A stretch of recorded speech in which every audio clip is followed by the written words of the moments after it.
প্রথম সমাজতান্ত্রিক দেশ রাশিয়া।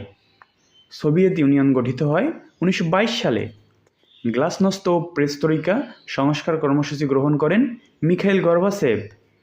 পৃথিবীতে প্রথম পঞ্চবার্ষিক পরিকল্পনা প্রবর্তন করেন সোভিয়েত প্রেসিডেন্ট স্ট্যালিন।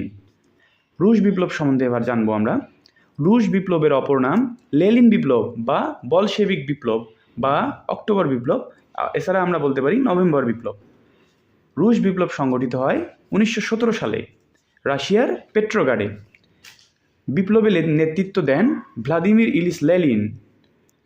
লেনিন মৃত্যুবরণ করেন 1924 সালে। তার মরদেহ মস্কোর রেড স্কোয়ারে সংরক্ষিত আছে।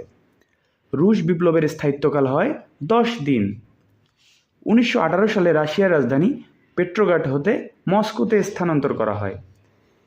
এসভিআর যে দেশের গোয়েন্দা সংস্থা রাশিয়ার সীমান্তরক্ষী বাহিনীর নাম এফএসবি।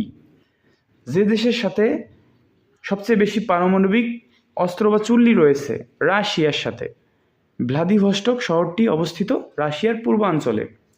বিদেশে রাশিয়ার সবচেয়ে বড় সামরিক ঘাঁটি অবস্থিত তাজিকিস্তানে।